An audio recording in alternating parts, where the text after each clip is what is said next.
back with Tuttle Max. Everyone's excited for an all-new Goodwin Games. I thought you guys were going to put me on your shoulder. The Goodwin Games, Monday on Fox.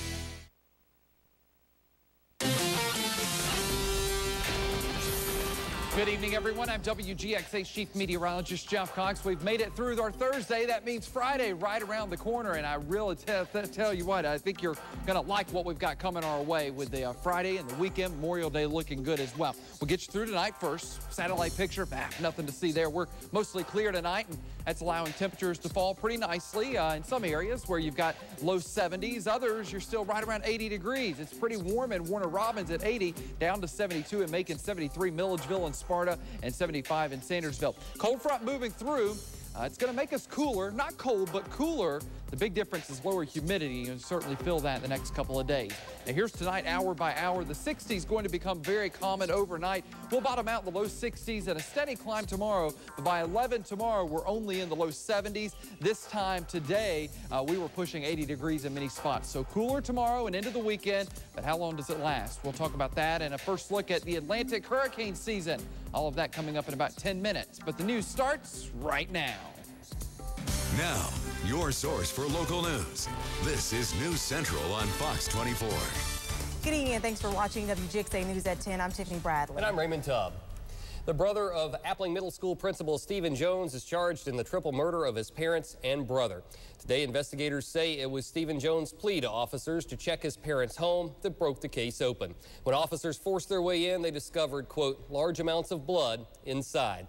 The Richmond County Sheriff's Office charged Ryan Jones with 3 counts of murder and possession of a firearm today. Jones is the son of Edna and Roosevelt Jones and brother of Fort Valley State University student Russell Jones. Their bodies were found charred in a wooded area a few miles away from their home on Tuesday. An autopsy found that each person was shot at least once before being set on fire. And those murders have sent shockwaves through Augusta and the family's church community. Reporter Hope Jensen was there as members gathered to remember the family and to pray. Louise Lowe has been friends with the Jones family for more than 30 years. This was an extraordinary family. Last night, she got a call with the news of what had happened. It's like something you see on TV, you know, the CS crime investigation or something. You never think something like this is going to hit so close to home. It was just like, you know, something hit you in the stomach. It's just, you know, one of them unreal realization that you have to face, that you can't believe that this is real, this actually happened. Word spread quickly around Augusta Deliverance Church, where the Joneses had been members for more than 40 years. If it was any such thing as perfect members, they were. They are some of the better people that you ever want to meet. They raised their children in the church. Russell attended youth group until he left for college. Russell was one of the better kids, very intelligent, very well-mannered. Edna was a member of the women's ministry and taught children Sunday school. I know all the little children of whom Edna taught in children's church on Sunday. Their parents are going to have a hard time explaining to them. Roosevelt was a deacon, church treasurer, and taught Wednesday night youth. This is our normal prayer night, and they would be here. They would be here. Roosevelt would be across the street in the gym teaching the youth Bible study, and afterwards they would play games. But instead, tonight the church held a prayer vigil to remember them and to pray. And God promised to give us comfort and peace in a time of trouble. And so we just trust that God is able to fulfill what he said in his word. Ryan Jones is charged with 3 counts of murder. Autopsies determined that each victim was shot at least once. And ballistics evidence reportedly matches a gun belonging to Ryan Jones. A 3-year-old child is dead and his mother is facing murder charges tonight. 24-year-old Jamisha Reed made her first court appearance today in Bibb County Magistrate Court. No bond was set. Police say they responded to a home in the 2000 block of Mutual Avenue Wednesday and discovered the child, Jeraka Reed, unresponsive. The toddler was transported to the hospital with several injuries on his head and body. The coroner's office says the boy died early this morning from what appears to be blunt force trauma. An autopsy is scheduled tomorrow. The case remains under investigation. Former Governor Roy Barnes is defending State Representative Tyrone Brooks as he fights federal mail and wire fraud charges. Barnes, who's legally representing Brooks, says today that Brooks never took money from the charitable organizations, but did admit that Brooks received money to cover his expenses. A federal indictment charges the longtime Democratic lawmaker with mail fraud, wire fraud, and filing false tax returns and soliciting more than $1 million. Prosecutors say that Brooks used the money for personal expenses. 3 people are hospitalized tonight after a 2-car accident earlier today in Bibb County. It happened just before 2 p.m. today on Hartley Bridge Road near the I-75 interchange. Bibb Sheriff's Deputy Sean Defoe tells WGXA the driver of a golden Mercedes was exiting off of I-75 when it was hit by a Honda on Hartley Bridge Road. 2 teenagers in that Honda were taken to the hospital, as well as a 77-year-old passenger of the Mercedes. All 3 were listed in stable condition. Today's accident is very similar to a fatal crash that happened less than 2 weeks ago. 85-year-old Robert Gamble of Byron was killed after a truck hit his Honda.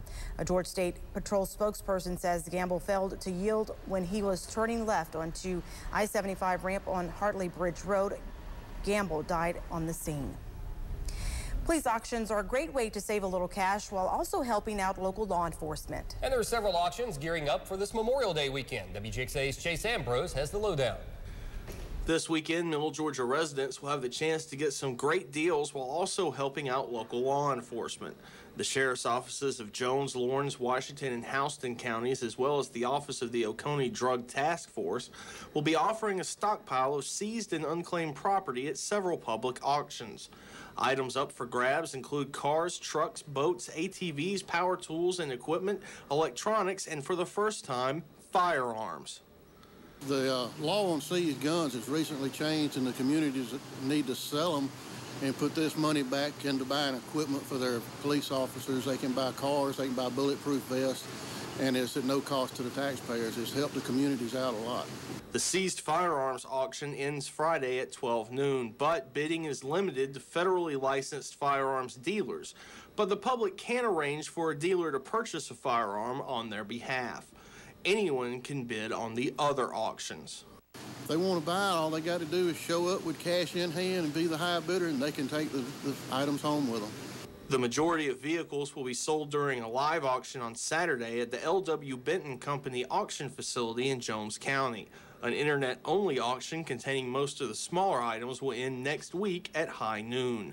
Chase Ambrose, WGXA. Hundreds of people are expected to take advantage of those auctions.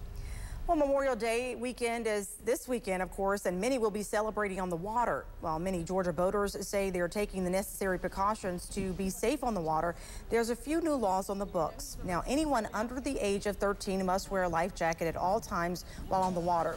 And there's also the new enhanced BUI law, which lowers intoxication levels for boaters from 0.10 to 0.08.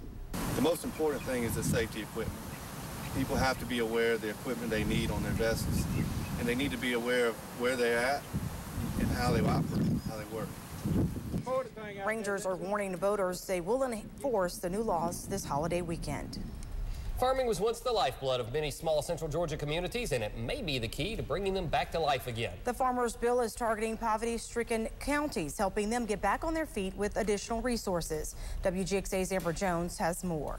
Strike Force aims to increase investments in rural communities through outreach and partnerships. And local farmers are attempting to find out how they can bring those sources home. The farmers that we're reaching out to are finding out about these USDA programs or other partnering programs. They're looking for resources to address their needs. Like many businesses, farming has fallen on hard financial times, but in rural counties in Georgia, farmers say programs like this are essential for the survival as well as the community as a whole. Because people deserve to live good lives. It's not so difficult to move a family that's on the poverty line out of poverty, helping them to grow their own food, increasing their educational level, getting them more involved in the community. It uplifts the whole community. Strike Force partners with locally supported projects attempting a fast-track federally funded assistance program. Smaller force able to move more quickly in areas that need remediation. This meeting was open to the public at Fort Valley State University's Agriculture Conference Center, located in Peach County, which could benefit from the program. It's in the heart of the southeastern swath of counties that are identified as persistent poverty counties. They're just everywhere in America, and Georgia has 60 counties that are reflective of these same challenges that people in rural America are facing. Naomi grows vegetables in the neighboring Crawford County and says revitalization of poverty-stricken counties in Georgia is almost a requirement. And if we don't eat healthy food, then we're not going to be healthy people, and we won't have healthy communities. It all comes down to that. Amber Jones, WGXA. The USDA partners with other organizations to fight poverty. Among them are house and community development agencies. Coming up later on WGXA News at 10. Happy birthday, Mother Tally. Happy birthday to you. America's eldest senior citizen celebrates her 114th birthday, and she's a Middle Georgia native. Plus, the latest on the upcoming hurricane season. What do the experts expect? We'll tell you. And Chief Meteorologist Jeff Cox has your holiday weekend forecast. Right, Jeff? Yeah, Tiffany, we're tracking that weekend forecast. I know it's an important one, and it's a pretty easy forecast. We'll talk about that and the tropics. Yeah, hurricane season coming up. It's a forecast and a 7-day you don't want to miss. It's next. WGXA News is brought to you by Mottlick & Associates, protecting injured people since 1984. It's our construction reduction sale at Pitts Toyota Scion, downtown. Federal forecasters are predicting a busy hurricane season. Thursday's outlook calls for 13 to 20 named storms, 7 to 11 that strengthen into hurricanes, and 3 to 6 that become major hurricanes. The prediction is more than what's considered an average Atlantic hurricane season. Last year was the third busiest on record with 19 named storms. 10 became hurricanes, and there were 2 major storms with winds over 111 miles per hour. The last time a major hurricane made landfall in the United States was Wilma in 2005. The 7-year U.S. landfall drought is the longest on record. The 6-month season starts on June the 1st.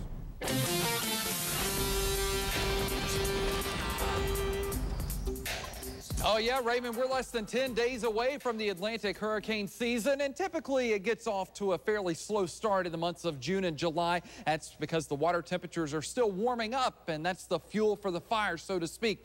This graph plots month by month the percent of storms we see each month, and notice June and July combined 14% is just a little over half of what we'll see in all of August in a typical year. The peak of the hurricane season for the Atlantic basin is September 10th, and as you see, over a third of all named storms occur in the month of September in the Atlantic basin. So August and September, that's when things really get going, and October can be fairly busy as well, and then things really ramp down for November. So June and July, we'll keep a close eye on the tropics, but we'll really be eyeing them closely when we get to August and September. Won't be long, and we'll be talking about it just about every day of the week.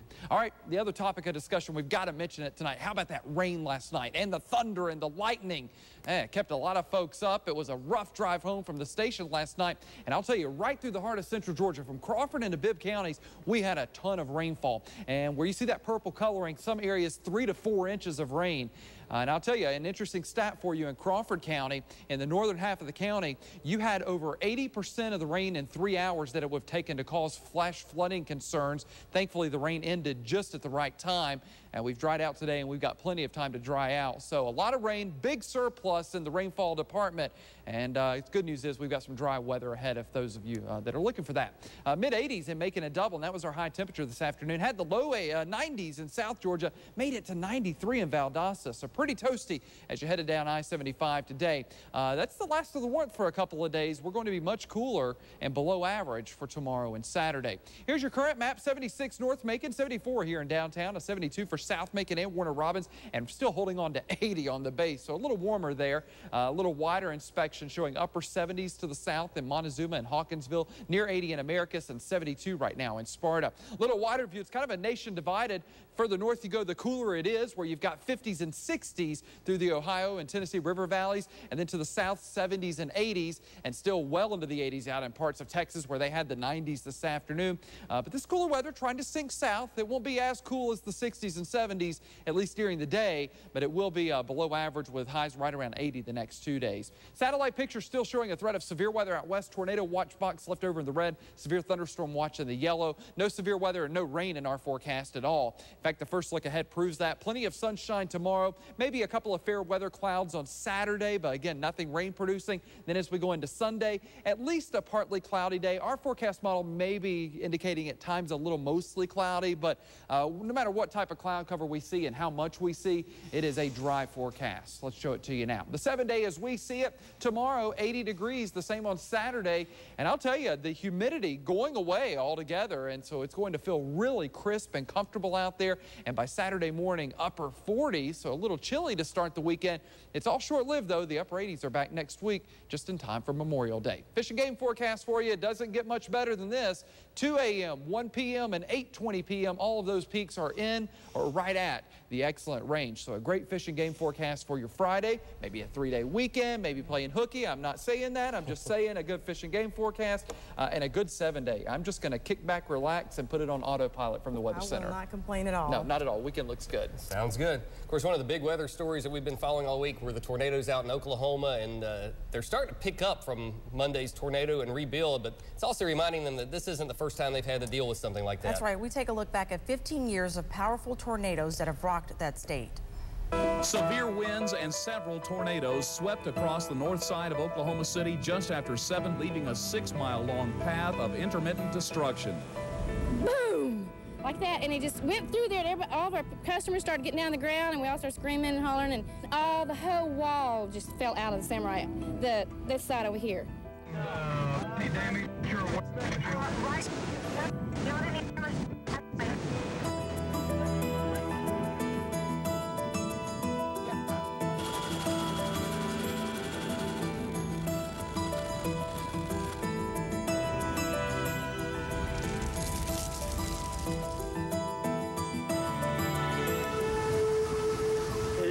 Larger, and it is heading eastbound parallel to 240. And many wonder how this could happen again, so close to the path of the 1999 tornado. Well, we were just all back in there just huddling and praying.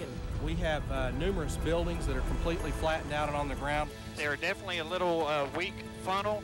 It's not spinning very fast, but it is definitely spinning. I cannot tell if it's on the ground either. Yeah, it looks like we've got pretty much everything from 39th to Memorial. Got pretty good damage path. Got a tornado on the ground. This thing's doing damage all over the place. Even I see debris flying all over the place, even away from the tornado, guys.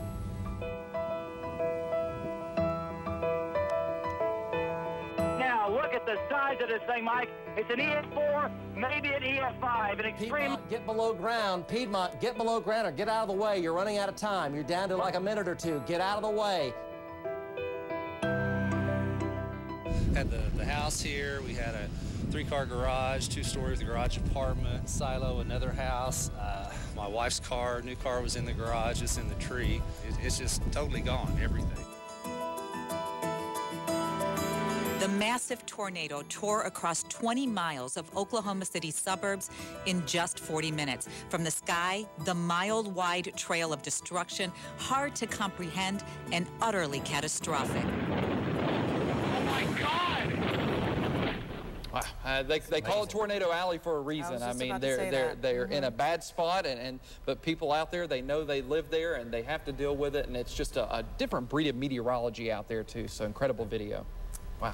Well, coming up after the break, the latest out of the Jody area sentencing, or the lack thereof. And President Obama takes the podium today to speak on some touchy topics like national security. But no press conference goes without a heckler. That plus much more when WGXA News at 10 continues.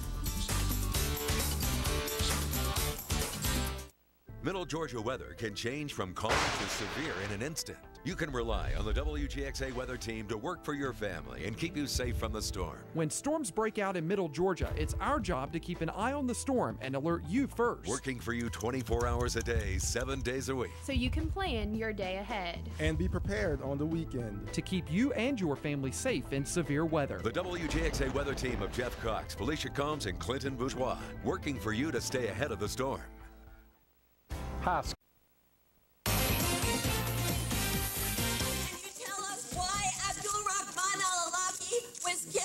Can you tell the Muslim people their lives are as precious as our lives? Can you take the drones out of the hands of the CIA? Can you stop the signature strikes that are killing people on the basis of suspicious activities? Will you apologize? A heckler interrupts President Obama discussing U.S. national security and counterterrorism measures. She first interrupted him while he was discussing the potential closing of Guantanamo Bay. But the protester became even louder when President Obama opened up about America's drone program. The president says the U.S. will continue its efforts to dismantle terrorist networks while upholding America's stance on freedom and democracy. Fox News Chief White House correspondent Ed Henry has more on the president's speech today. If President Obama thought he'd finally get a break from some of those other controversies by turning to terrorism today, Close Guantanamo today. that was quickly dashed by a heckling protester from Code Pink, demanding attention for the prisoners on a hunger strike at Guantanamo Bay. So today, these desperate people. Ma'am, thank you. You should let me finish my sentence. The president pushed through with his broader message. He wants to dramatically scale back the war on terror, starting with delivering on his failed promise to close the U.S. military prison at Guantanamo. I am lifting the moratorium on detainee transfers to Yemen so we can review them on a case-by-case basis. More than half of the 86 detainees cleared to go back to their home countries are from Yemen, though Republicans note they've been waiting over 4 years for a strategy. On the issue of Guantanamo Bay, we pledged to work with the president, but this time we hope that there is a coherent plan for addressing that issue. The president spoke of a bigger focus on homegrown terror, like the bombings in Boston, and even mentioned the terror attacks in Benghazi, to assert again al-Qaeda is on the path to defeat. They did not direct the attacks in Benghazi or Boston.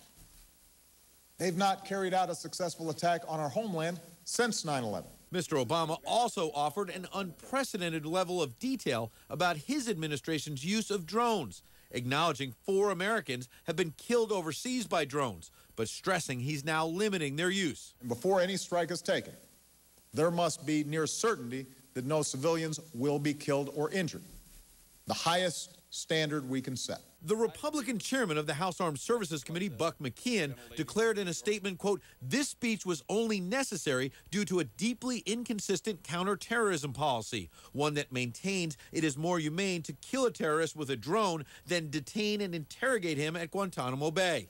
The president declared the global war on terror, started by then-President Bush, is now over because he believes the threat can be managed. Beyond Afghanistan, we must define our effort not as a boundless global war on terror, but rather as a series of persistent, targeted efforts to dismantle specific networks of violent extremists that threaten America. The president added that constantly being on a war footing is self-defeating. Senator McCain fired back that this defies reality. McCain believes that al-Qaeda is reconstituting itself all around the Mideast. At the White House, Ed Henry, Fox News. And that brings us to tonight's web poll results. During our 5 o'clock newscast, we asked you if international terrorism concerns you. 92% of you said yes, it does, while 8% of you said you're not concerned by it. Openly gay boys will now be allowed to join Scouting. More than 60% of the Boy Scouts of America's 1,400 members voted for the historic policy change today. It will go into effect at the first of the year. The approved resolution says no youth may be denied membership in the Boy Scouts of America on the basis of sexual orientation or preference alone.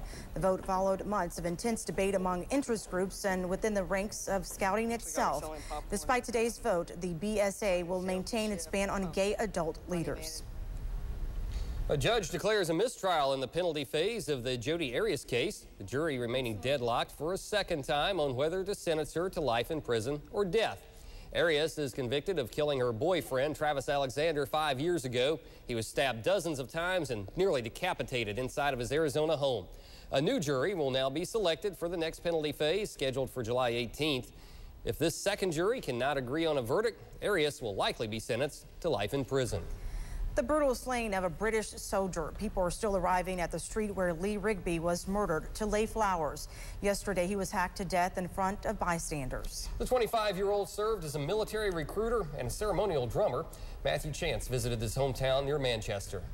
Well, British defence officials have now confirmed that the soldier who was so brutally hacked to death on the streets of southeast London was Lee Rigby, a 25-year-old ceremonial drummer and machine gunner from the Royal Regiment of Fusiliers, which is an infantry battalion. He served in 2009 in Afghanistan, in Helmand province, during what was one of the most dangerous periods in Afghanistan for British forces. He joined the army just 3 years earlier in 2006. Since then, he'd been taking on a sort of recruitment role. He'd been encouraging people to join the army from his base in southeast London. An absolute shock here in his hometown of Middleton in northern England when residents heard that this was the individual, somebody they knew, that was the person who was the victim of this terrible killing.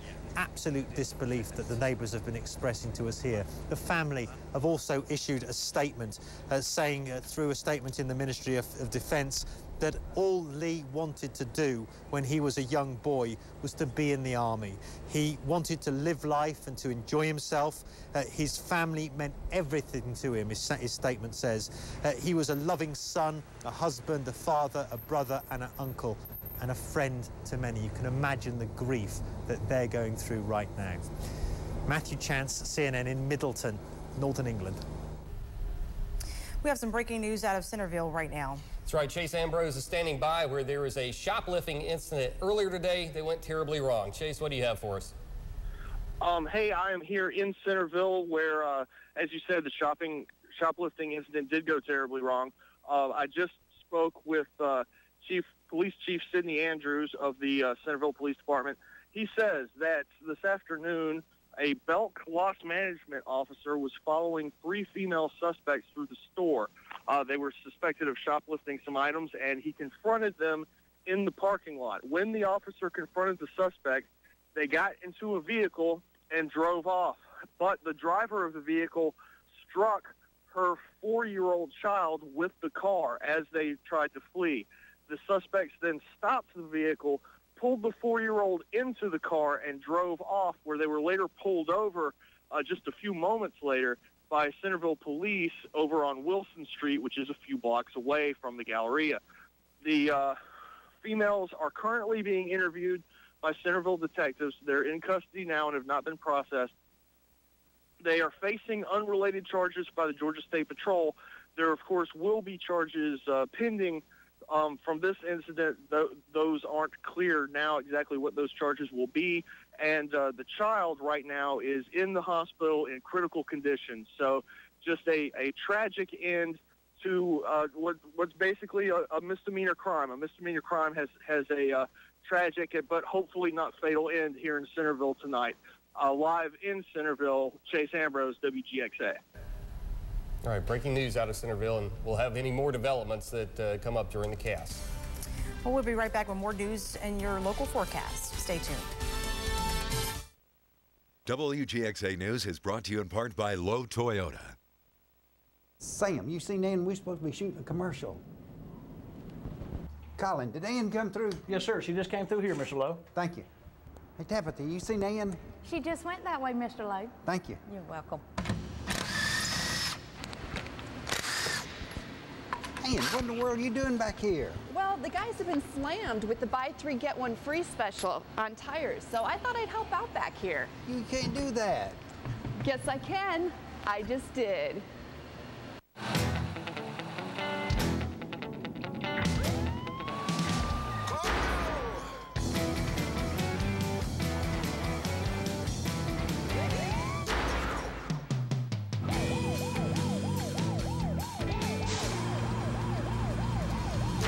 Next time you fake wearing your seatbelt, remember this. Cops have been trained to spot seatbelt violations even at night.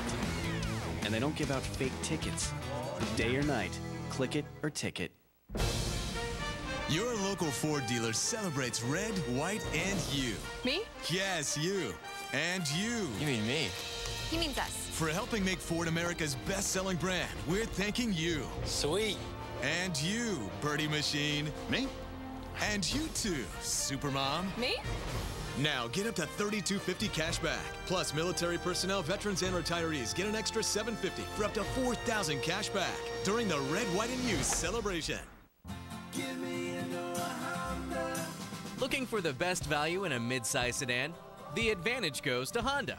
Honda Accord has more standard horsepower than Toyota Camry. It earned the top score for safety from the IIHS. And Accord comes with standard features you'll pay extra for on Camry, all for thousands less. The 2013 Honda Accord, available now with limited time 0.9% financing. For the #1 value, see your Middle Georgia Honda dealer today.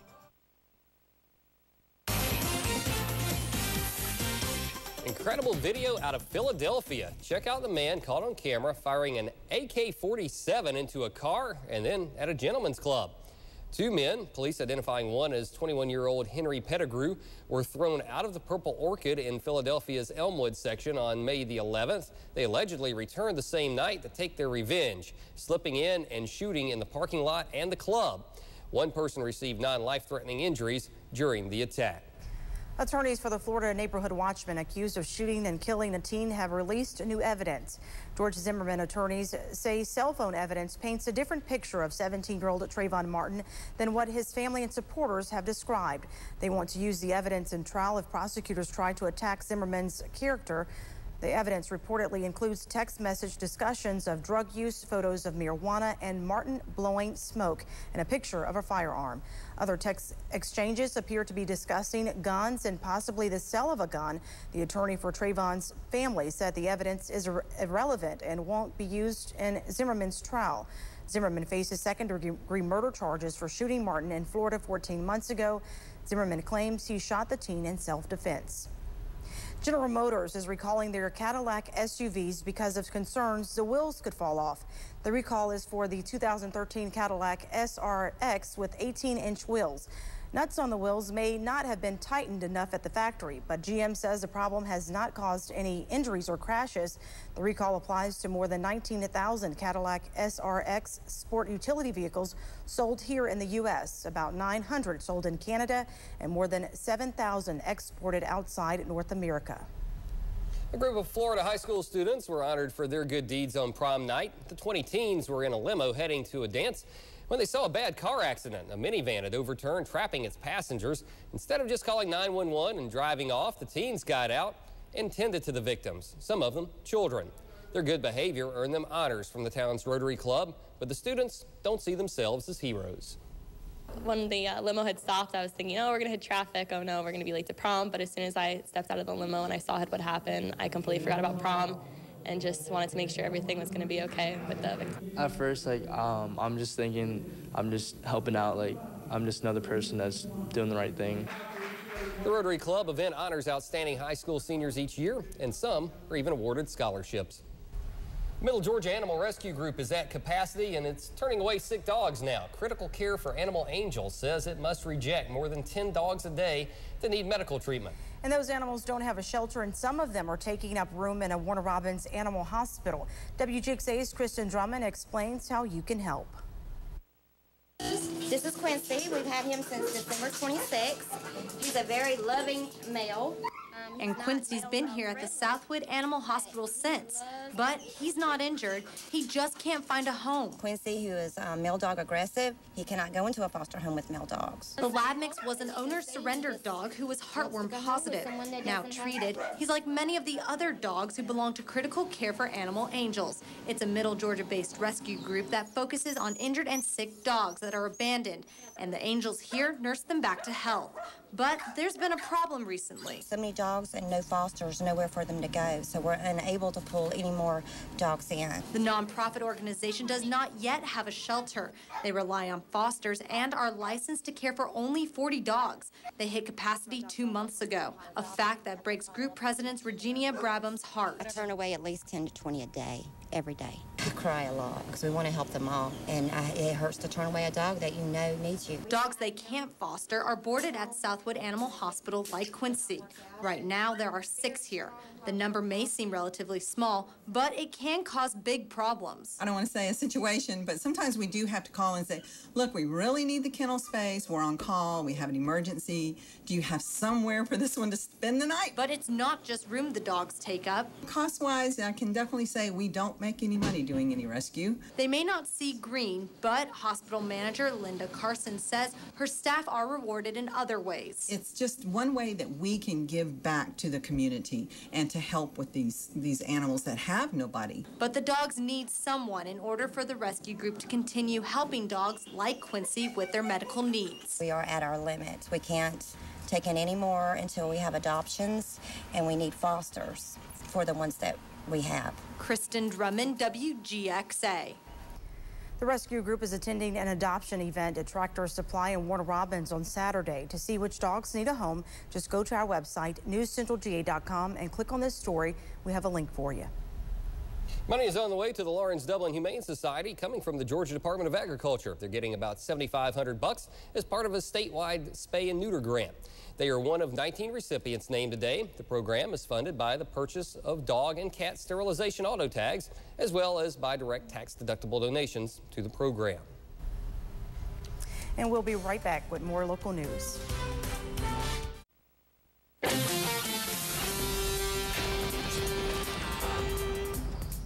The time now 10:42 on this Thursday evening, inching closer to Friday and a big holiday weekend, the unofficial start to summer.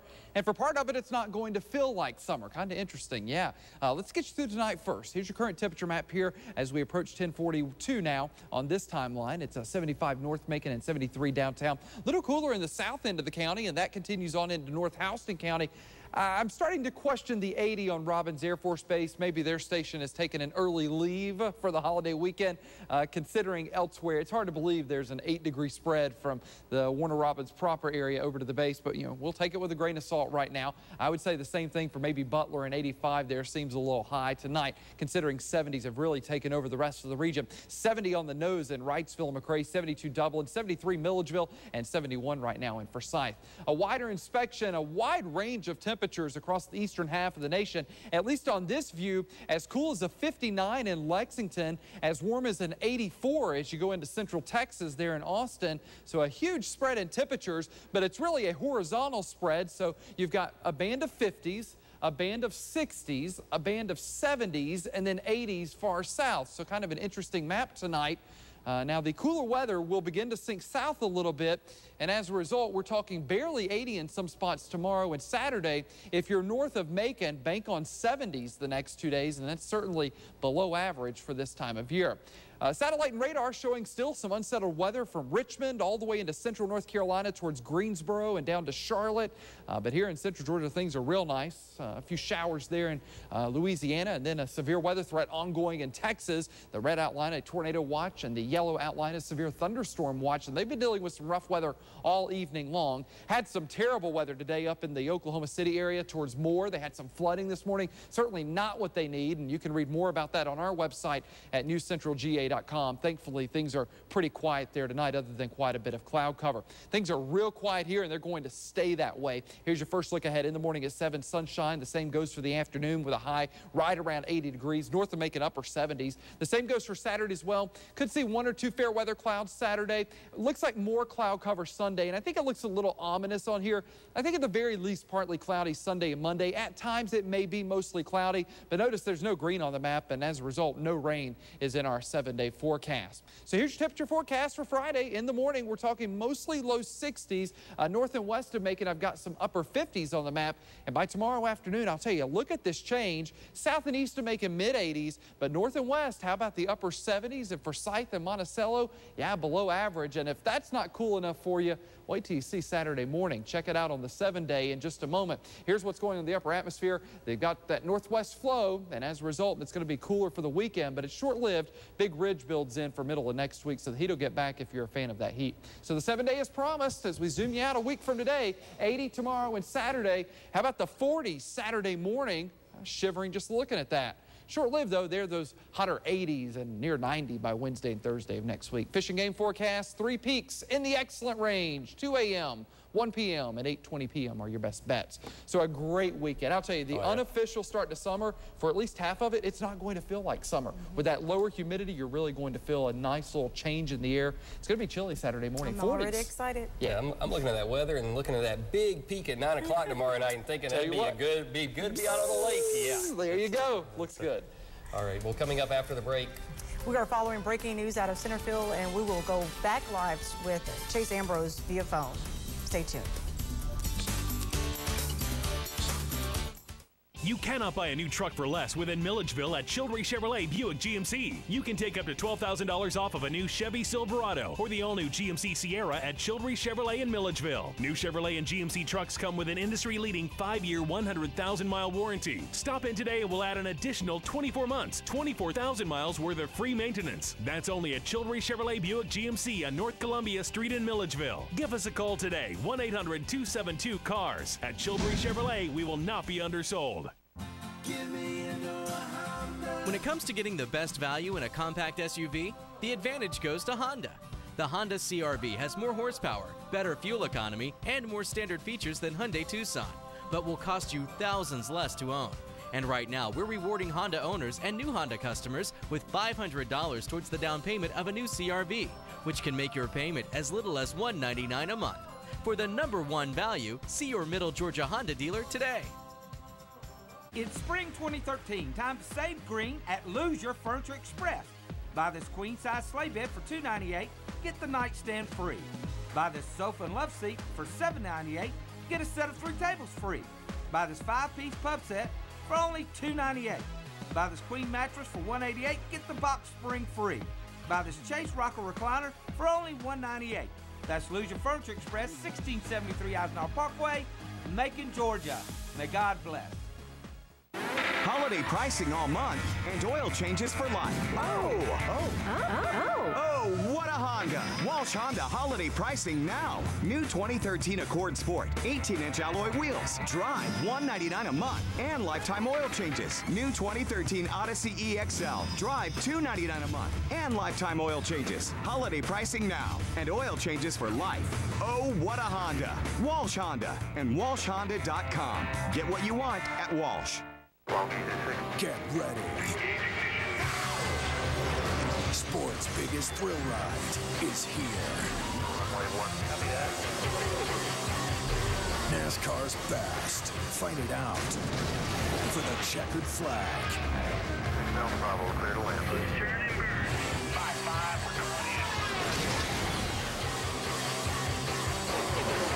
NASCAR racing all season long on Fox. WGXA Morning News, weekdays at 7 on Fox 24.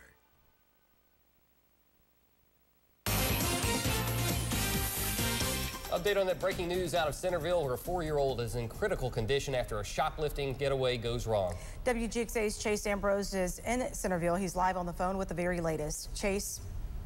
Well, I just recently spoke with Chief Andrews of the Centerville Police Department. He says that what happened was earlier today, a Belk Loss Management agent was following 3 females around the store that he suspected of shoplifting. The officer confronted the suspects as they were about to get into a vehicle.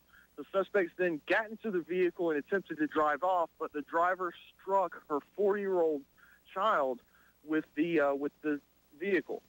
The suspects then stopped the vehicle, picked the child up, put the child in the car, and tried to drive off. They made it a few blocks away to Wilson Street, where they were where they were stopped by Centerville PD and arrested. They are facing unrelated charges by the GSP. Their identities are not yet being released because they are in custody being interviewed by the detectives right now as we speak. They will, of course, be facing additional charges regarding this incident.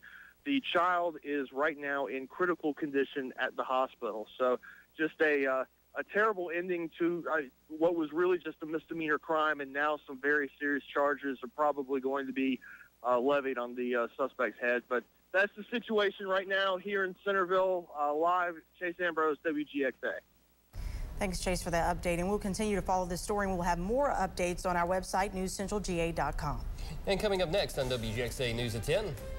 Happy birthday, Mother Tally. Happy birthday to you.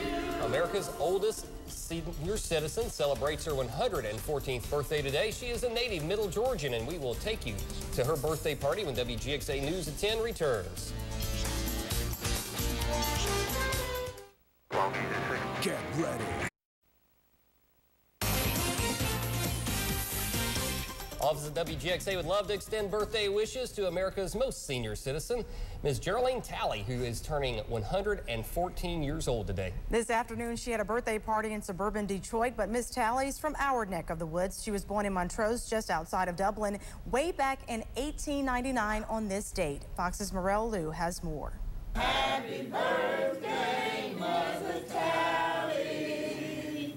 Happy birthday to you. Not too many hear happy birthday 114 years in a row, but Geraldine Talley, Mother Talley as she's called, is happy to be here. Already the oldest living American, now celebrating another year of life. Mother Talley, how are you feeling today? Okay. I feel okay. Okay enough for cupcakes and party hats at Ponderosa Steakhouse in Dearborn Heights. The birthday lunch was a gift from her missionary group, who kicked off the celebration with a family prayer. Praise the Lord, because truly he is worthy to be praised. Yes. He has brought us, he has brought her a mighty long way. Yes. At 114, Mother Talley is still a spark plug. Back in April, she danced for us and showed us her bowling trophy. She bowled until she was 103. Her last score, 200. She told us she drank coffee, not wine, and we didn't forget it. Mother Talley loves drinking coffee, and she loves watching Fox 2. So what better gift than an official Fox 2 morning mug? Literally the last one in the building and the last one featuring Al Allen, complete with well wishes from the whole team. Thursday, Mother Talley was a little more interested in her food than talking to us, but she did offer this advice on living a fulfilling life. Do unto others as you desire them to do unto you. I want to treat everybody just like I want to be treated. If I give you any advice, that same advice come back to me. I don't have much education, but my little sister I tried to use it. Mother Talley was born in Georgia, May 23rd, 1899, and moved to Michigan in 1935. She says it's nice being the third oldest person in the world, but nothing tops being surrounded by 5 generations of pure love. Well, 1899. That's crazy. That's amazing. Yeah. 3 centuries span there. I mean, that's a Mother Talley. She's older than my grandmother. I'm like, oh, my grandmother was born in 1926. Yeah, I'm like, wow, that's a long time. 114 years old. Wow. And bowled a 200. That's what amazes me. I don't think I've ever bowled a 200. I just wonder if she has a cell phone. I'm just sorry. I have to, maybe an iPad. She's up with technology or something. That's interesting. Well, and she's from Montrose, so local lady there. Good genes down in Montrose. Hey, 7 days got some good weather in it, that's for sure. Tomorrow's just going to feel great. 80 degrees, and I know it sounds a little warm. It's certainly cooler than the upper 80s and 90 we've had this week, but the humidity is going to feel different the next 2 days, and that's why that overnight low in Saturday morning is in the upper 40s. So a big change the next 2 days. It's short-lived, though. If you're a fan of the heat, we're back in the mid-80s Sunday and upper 80s next week. The key thing here, though, is we are dry, not just for the weekend, but for the next 7 days. Your Memorial Day weekend plans, They're good. If I may say so myself, we deserve it. I think so. It's been a few rough weekends here. Good one coming up. All right. Well, you all enjoy it. Yeah. Well, thank you for joining us tonight. We'll see you right back here tomorrow morning at 7 a.m. for WGXA Morning News. And we'll see you back here tomorrow afternoon, beginning at 5 p.m. right here on WGXA. Good night. Have a great night.